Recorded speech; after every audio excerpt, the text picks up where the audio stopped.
Sabah al-Khair, good morning dear listeners. You're listening to Radio 3CR on 855 AM and Palestine Remembered with Robert Martin, Nasser Mashni and Yusuf Ahmed al-Rimawi.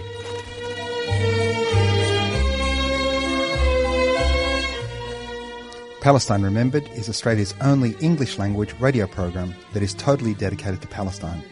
We'd like to welcome those listening on 855 and those that will join us on podcast at 3cr.org.au.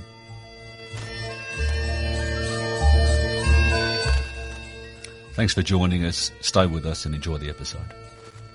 Bringing you the news and views and the untold side of the Palestinian struggle for freedom from a Palestinian perspective.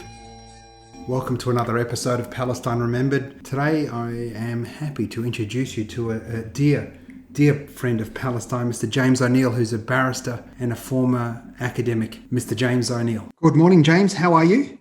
Very well, thank you. We really appreciate you joining us, James, and it's a wonderful opportunity for us to hear from somebody like yourself. Now, James, you are a barrister at law and a geopolitical analyst. Yes, I had a stroke last year, which has the main consequence of which is my short-term memory has been greatly affected. And I thought it was unsafe to carry on practice. So when my license expired at the end of June of this year, I didn't renew it. So I'm now officially retired, but writing to maintain my interest in the world. Well, that's fantastic, because we're going to talk about your writing in a minute, James. Yes.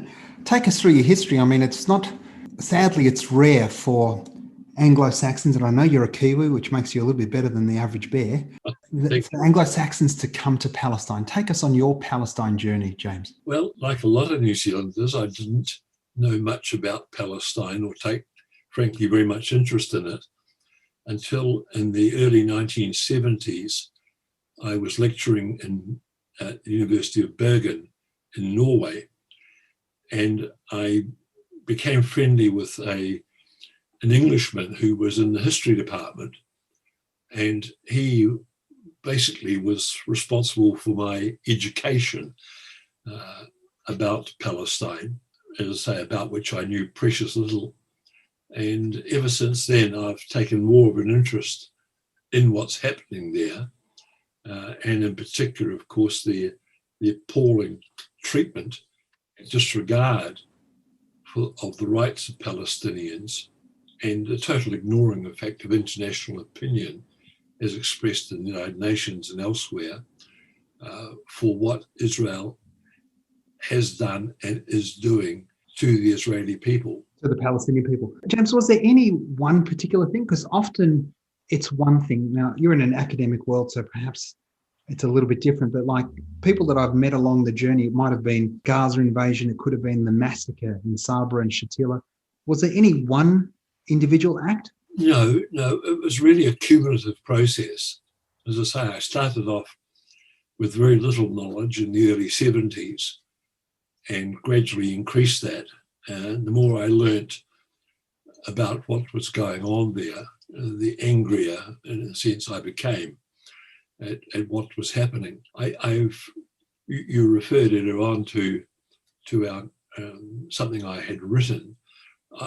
That's roughly rare. I still don't write very much about that part of the world, for other parts of the Middle East certainly, but I've tended to avoid Israel, partly because living in Australia, there's a very strong, almost pathological support by the Australian government for the actions of the Israelis. That was manifested most recently just a week or so ago, when there was yet another resolution in the United Nations condemning Israel's treatment of the Palestinians.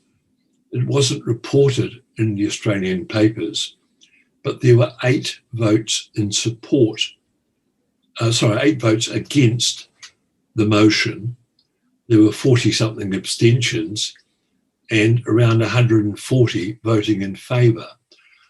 Of the 8 votes against, 1 was Australia, the others were Canada, Israel itself, the United States, and some minor Pacific Island nations. And the fact that that was a continuation of a long-standing Australian policy was not a surprise to me. The fact that it wasn't reported, and most Australians, if you talk to them about it, are ignorant of the fact that Australia continually backs Israel in the United Nations. It is not reported in the Australian media.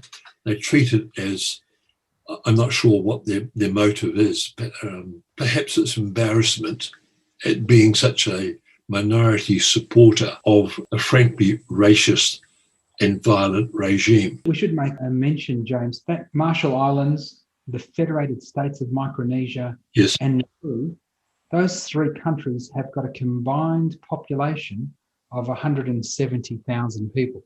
Yes, as I say, they barely mentioned by name. They're just inconsequential numbers.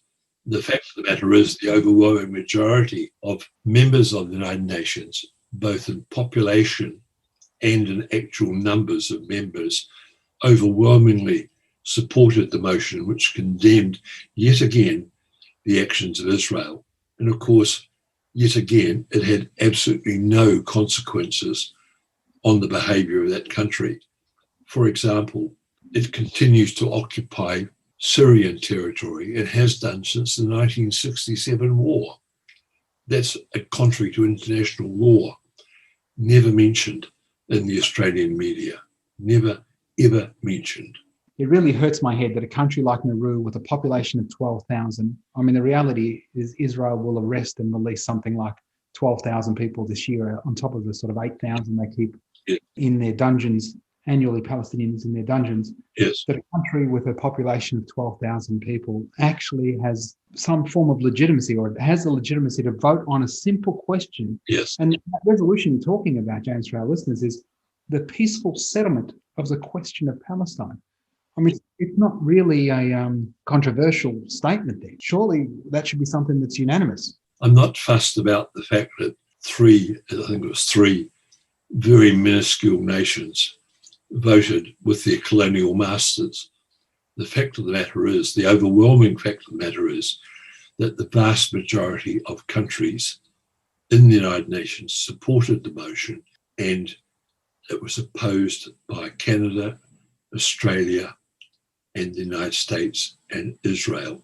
And they will do nothing about it, as they have done nothing about it for decades. And we had a period of time, the Labor government in the early 2000s or late 90s and 2000s, where the Labor government was voting in favour. We abstained for a little while in 01. 02 we were in favour again. 03 abstained. And then from 04 to date, yes, under increasingly Kevin Rudd's Zionism's in my blood, to Julia Gillard, we're all Israelis when they're bombing Gaza to smithereens, to Scotty Morrison now wanting or flirting with the idea of moving the Australian embassy to Jerusalem following Donald Trump. We're completely on the other side against. We've even joined the narrative, the Israeli narrative, that the United Nations is anti-Semitic. Oh. The concept that everything that goes before the United Nations with respect to Israel is based on a prevalence of a hatred of Jews just being Jews. Yes, my own view of that is complete and utter nonsense. There are good Jews and bad Jews, like there are good Christians and bad Christians, and good Muslims and bad Muslims, and so on and so forth. You don't categorize a whole religion on the bad behavior of a proportion of that religion, any more than you condemn Islam because there are Islamic fanatics wreaking havoc in some parts of the Middle East. To dismiss 1 billion people, which I think is approximately the number of Muslims in the world, on that basis would be offensive. And I take the same view about the Jewish people. I have nothing against Jewish people whatsoever. It is the behavior of the Zionist regime that runs Israel that is the offence, which needs to be protested against again and again and again.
فلسطين يشد بي البعد أنا في أفيائك نسرين أنا زهر الشوك أنا الورد أنا لا أنساك فلسطين يشد بي البعد أنا في أفيائك نسرين أنا زهر الشوك أنا الورد ندك الأسوار نستلهم ذاك الغار ونعيد إلى الدار نمحو من نار النار ندك الأسوار نستلهم ذاك الغار ونعيد إلى الدار نمحو من نار النار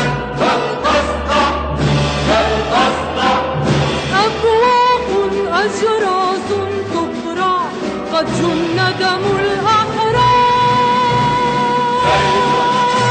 فليشهد في الدنيا والحسن أبواق تصنع الآن وليس غدا أجراس العودة بل تقرع الآن وليس غدا الآن وليس غدا أجراس العودة فلتقرع الآن وليس غدا أجراس العودة فلتقرع أجراس العودة فلتقرع.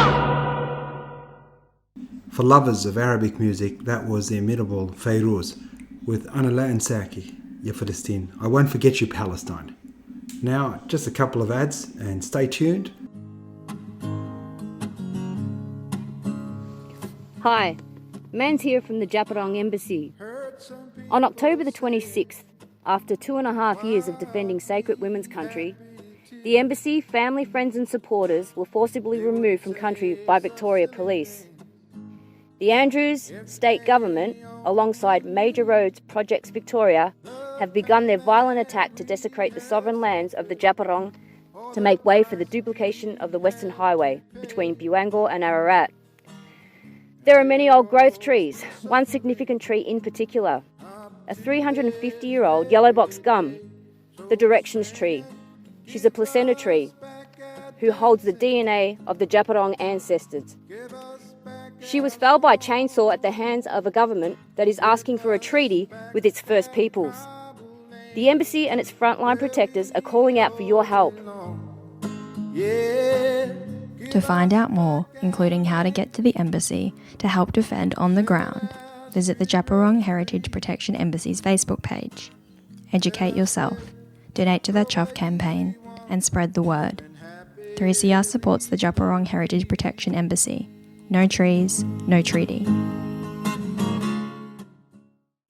This podcast was not produced in the studios of 3CR Community Radio, but rather under a kitchen table using a doona as soundproofing.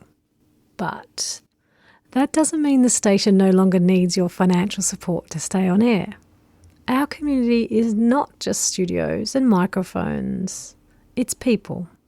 People like yourself who during COVID-19 value independent community information and creativity more than ever. So, we're counting on you to keep us on air. Go to 3cr.org.au/donate and please support our June station appeal. Stay safe and thank you for your support. What do you make of the reality, and we've just seen in this past week that China has now knocked $14 billion worth of coal on the head, that we live in a world where Scott Morrison is talking about our sovereignty not being for sale, that we live in a rules-based order, Yes. that we expect the application of international law, of world trade organizations, of, the world courts to hold China to account for arguably illegal actions, and yet we vote in favour or against resolutions condemning Israel's 53-year occupation of Palestine, let alone the 72 years of denying the rights of the Palestinians to return to their ancestral homes, etc. Actually, when you phoned, I was in the process of typing up another paper I have written on China and on Morrison's hypocrisy and his attitudes towards China, which are simply, he's simply a mimic for what's coming out of Washington. I don't think the man has an original thought in his head. He's simply a front man, always has been, probably always will be. A huge disappointment. So no, I don't expect anything better from him. And every time he opens his mouth about whether it's about Israel, threatening to shift the embassy there, or China, or a whole range of other issues, he is simply rabbiting on, full of sound and fury, signifying nothing, to borrow from Shakespeare. Now, I'm just going to ask you, just with respect to your birth country, back to New Zealand. Yes. We've had the appointment of an Indigenous, a Maori woman, Nanaia Mahuta. Yes. Foreign Minister. Yes. She's the first Indigenous Foreign Minister for New Zealand. I mean, she's an impressive woman. Yes. And in fact, sports a Maori face tattoo. Yes. Yes, indeed. Now, Australia, New Zealand, Israel, the three countries are colonialist enterprises. They all have different layers or different statuses of its Indigenous First Peoples. Yes. No question that New Zealand is far ahead from a reconciliation and a treaty basis, etc., to Australia, and Australia to Palestine, Israel. As you say, no question. No question.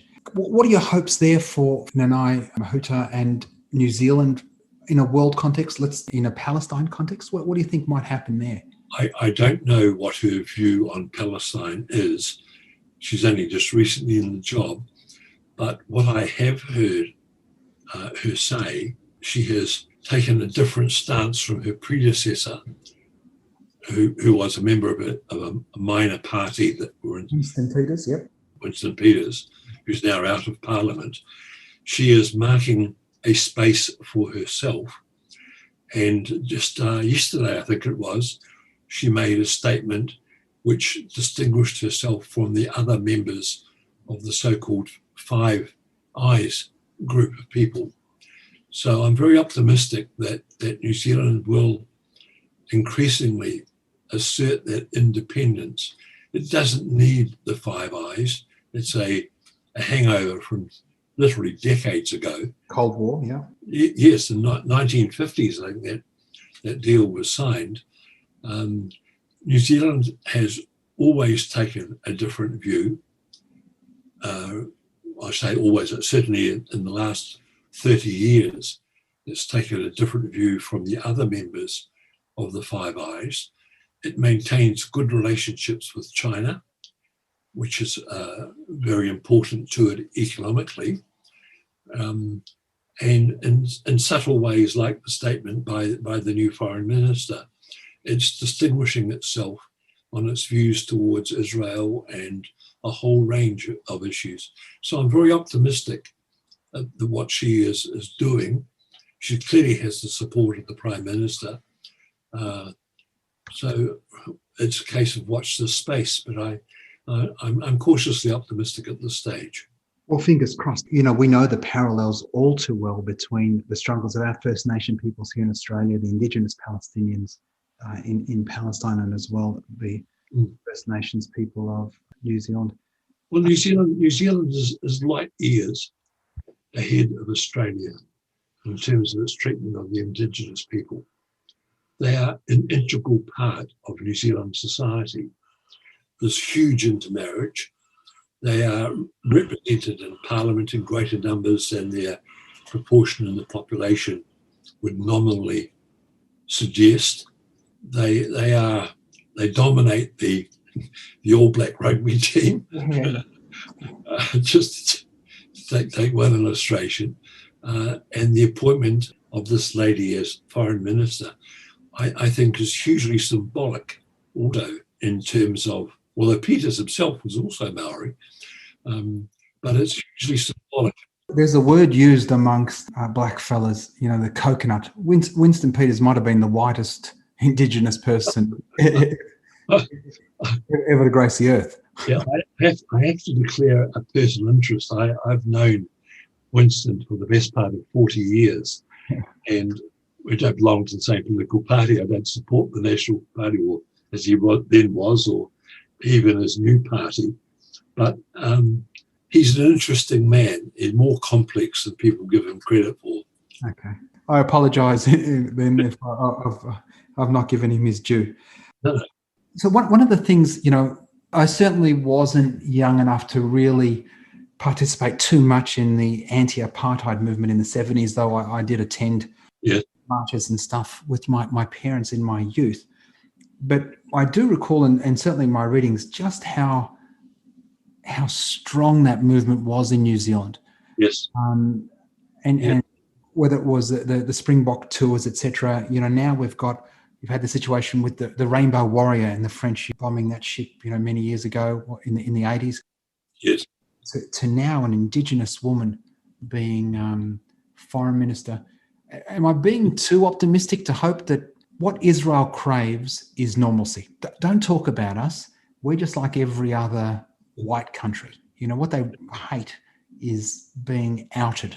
And so we've had a great big political movement within Australia. We've moved the Labor Party to a position now where the next Labor government will recognise the state of Palestine. We were hoping that was going to be in the last election. Unfortunately, Scotty from marketing won that election and we missed that chance. But it's now part of the Labor Party policy that they'll recognise the state of Palestine.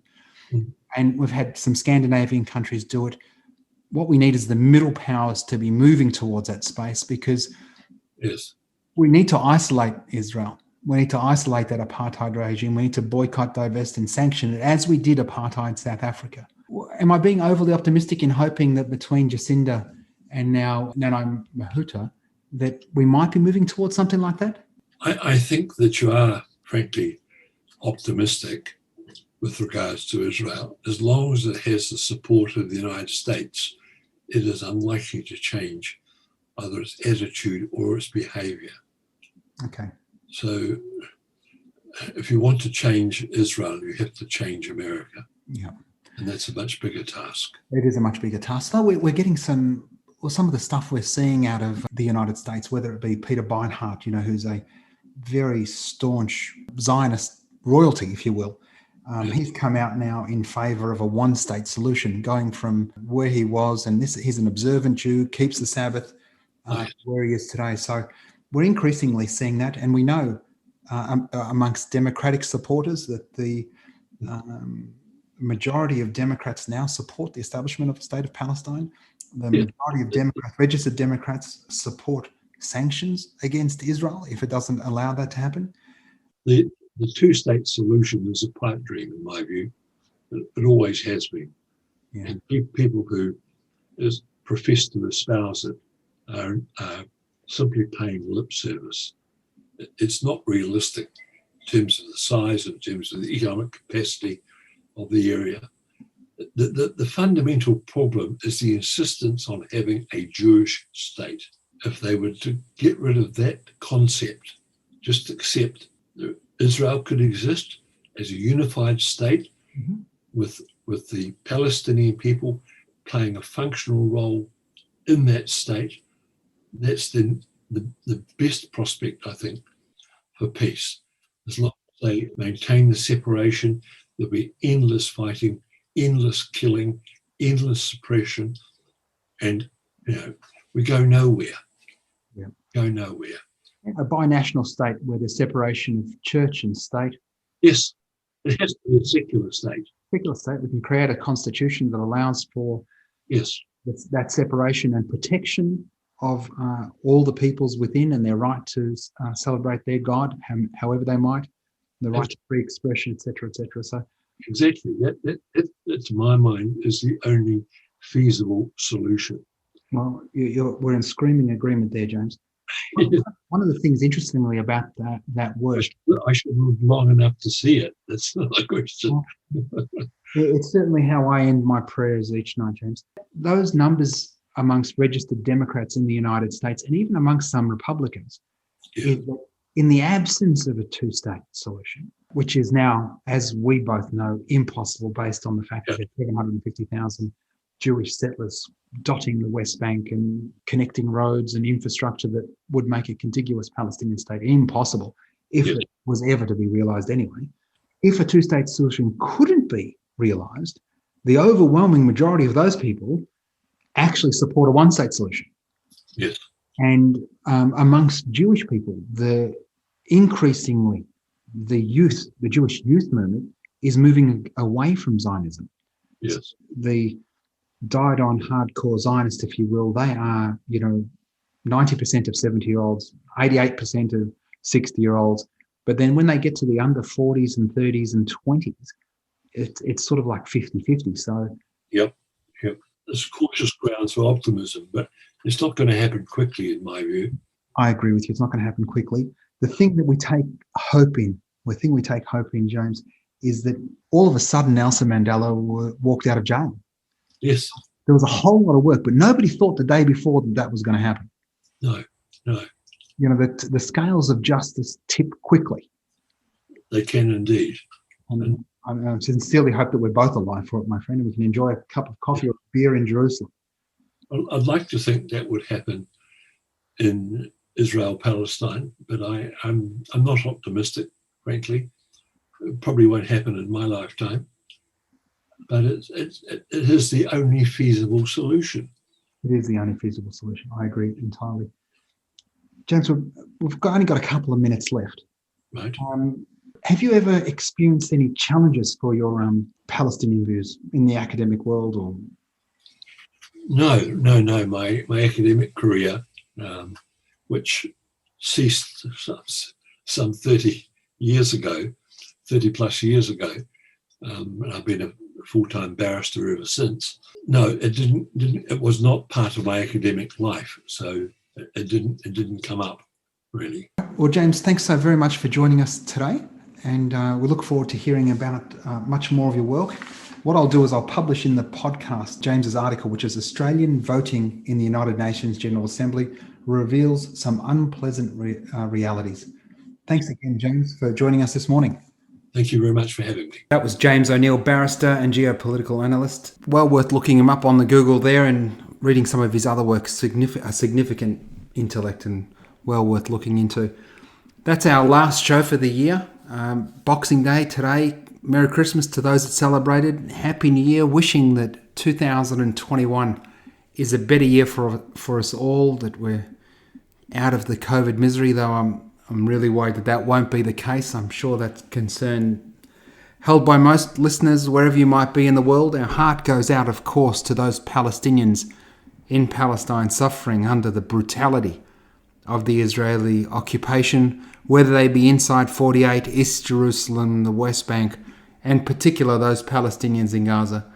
We also send our thoughts, love and prayers to all the Palestinians in the diaspora, those in refugee camps forgotten in Lebanon and Jordan, and those that are really struggling in Syria, the ex-Yarmouk refugees, wherever they may be around the world.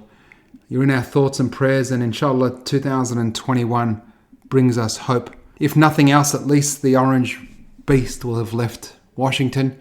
Not sure that Biden's going to be much good for us anyway. Let's end 2020 with a solemn thought and a solemn prayer and a hope that 2021 sees a free Palestine, because there's never been a better time for a free Palestine.